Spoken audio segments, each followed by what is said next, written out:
Oke, kita akan mengomentari apa revisi dari kelompok 2. Oke. Kelompok 2 itu membuat website penerimaan siswa baru. Bayangan saya itu penerima siswa baru itu berarti mulai dari dia daftar sampai dia diakui lulus masuk di SMA ya. Oke, itu bayangan Ibu ya. Berarti ada sampai kelulusan ya.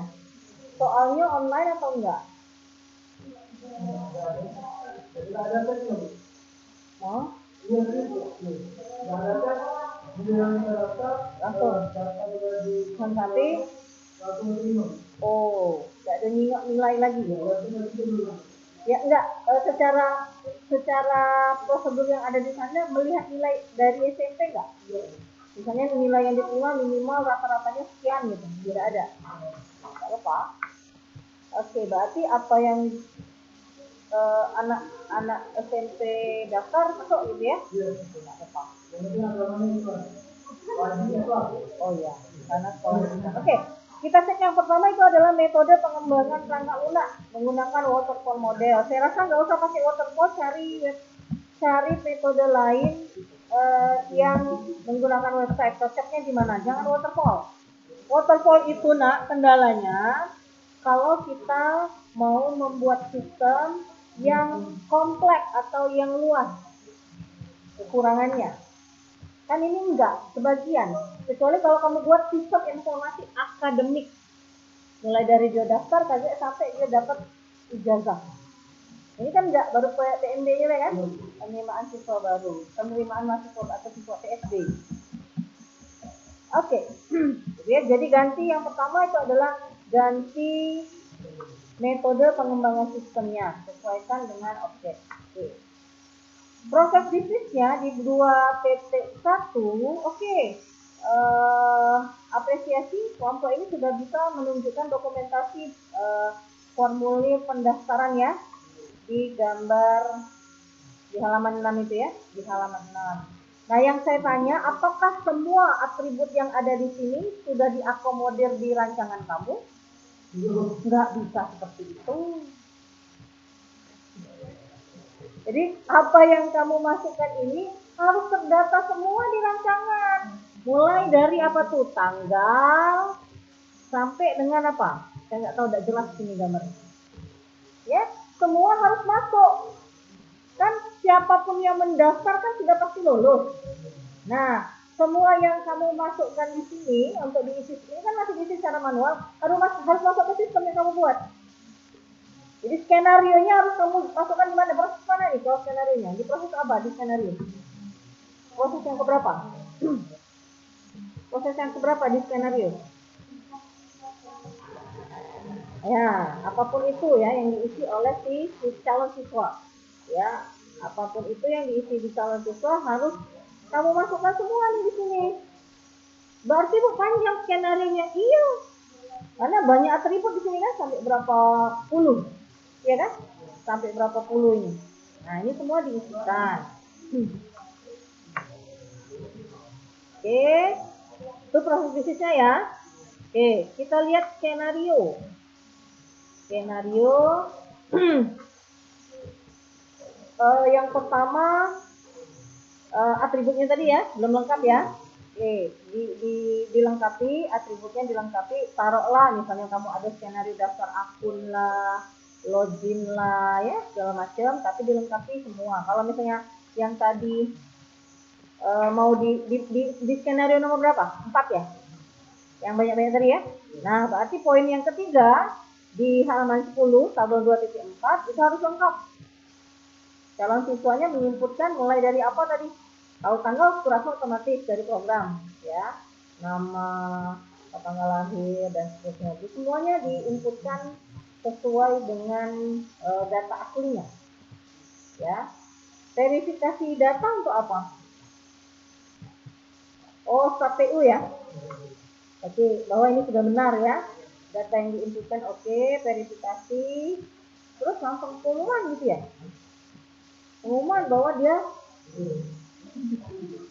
kurasa namanya bukan pengumuman, yang namanya pengumuman itu kalau ada tes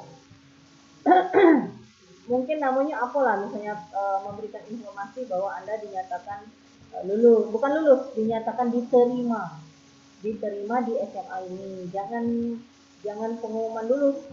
Ini kan pengguna melihat pengumuman mengenai lulus pendaftaran, kurasa bukan lulus, tapi menerima bahwa dia sudah diterima di SMA-nya. Oke. Nah, pertanyaan berikutnya itu adalah, apakah semua yang ada di tahap analisis sama dengan di tahap desain? Contoh pertanyaan yang tadi, sequence diagram, ya, koneksi antara poin 2.3 kelas dan objek dengan sequence diagram. Sama. Yang kedua, skenario-nya ada berapa? 9. Use case-nya ada berapa? Use case-nya ada berapa? Lebih dari 9. Benar apa salah, Nak? Masih salah, masih belum benar. Jumlah skenario harus sama dengan jumlah use case. Jumlah use case harus sama dengan jumlah activity. Ya, dikonekkan itu. Nah, dikonekkan kan sudah saya bilang bahwa kelompok minggu berikutnya jangan mengulangi kesalahan yang sama pada kelompok sebelumnya. Makanya kalau orang diskusi di depan, yang lain perhatikan supaya tahu, oh berarti punya kelompok aku salah, perbaiki. Kan tempatnya seminggu untuk memperbaiki kemarin kan? Kenapa tidak diperbaiki? Males Bu, suruh-suruhan. Pada ya aku bayang begawe kok, yang lain enggak. Pastilah kayak gitu. Ya enggak? Iya. Ujung-ujungnya nilainya jadi kecil nanti. Nah, activity-nya juga.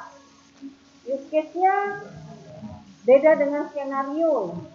Activity-nya juga beda dengan use case. Jadi semua rancangan, saya tulis di sini semua rancangan harus sama, semua analisis, tahap analisis harus sama dengan tahap desain. Ya kalau aku nak plototin yang siko-siko, pasal seharian kita koreksi karena banyak salah. Intinya itu. Ya. Oke, saya lihat di sini sudah ada interface ya, desain interface. Sudah ada tampilan. Ini buatnya gimana? PHP. Iya, buatnya pakai apa ini? Oh, Figma. Figma tuh di program apa? Oh, masih bisa. Nah, sedikit lagi sebenarnya. Ayolah, masih ada waktu 2 minggu loh. Mau dapat enggak? Nah, buatlah codingnya. YouTube ada, Google ada, banyak yang buat program ini, cuman malas nyari. Orang 5 malas nyari.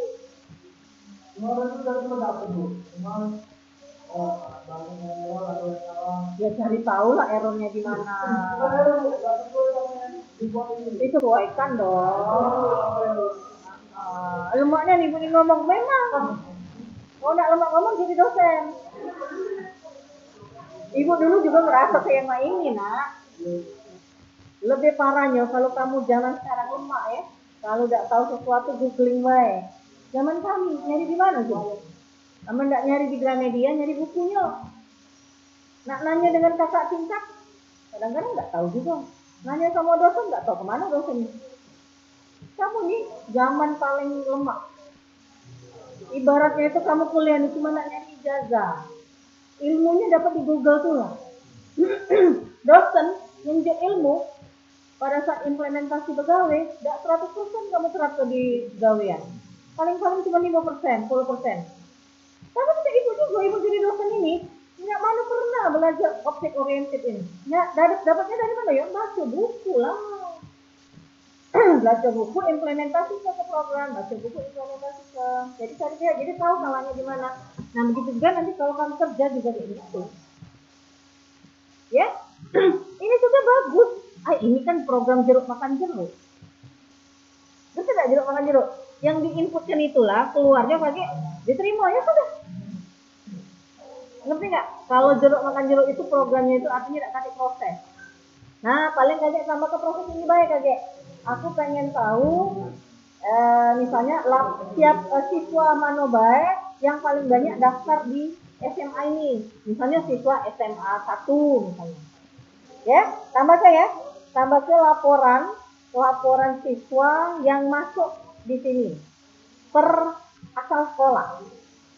Oh, dari SMP 1 ada 10 wong, dari SMP 2 ada sekian wong, dari SMP, itu berarti itu prosesnya, proses namanya klasifikasi. Proses itu ada 3 nak kalau kita buat programnya. Yang pertama calculating. Calculating itu perhitungan, nambah, ngurang, bagi, ngali integral segala macam, itu perhitungan. Yang kedua proses classifying. Classifying itu apa? Yang kayak gini tadi, aku pengen tahu laporan siswa yang berasal dari asal sekolah SMA 1 berapa kok wong yang daftar, SMA 2 berapa kok wong yang daftar. Itu namanya klasifikasi, proses klasifikasi. Yang berikutnya adalah summarizing, proses perangkuman. Misalnya aku pengen tahu bulan Desember 2022 ya, barang yang laku, penjualan yang terjadi itu ada berapa transaksi. Ini merangkum dari tanggal 1 sampai 31 Desember 2022, itu namanya perangkuman. Nah, 3 itulah proses kalau kita buat program. Proses klasifikasi aja. Ya, proses klasifikasi, pengen tahu asal sekolah ada berapa orangnya dan siapa saja. Buat programnya. Nah, anak FI minimal harus menguasai 1 bahasa pemrograman. Masa Eskom nggak belajar buat program? Malu lah, ya kan? Iya, malu. Ya, tantangan bagi kelompok 2 untuk bisa membuat program atau aplikasi penerimaan siswa baru. Itu aja revisinya, silakan diperbaiki untuk nanti ditampilkan pada pertemuan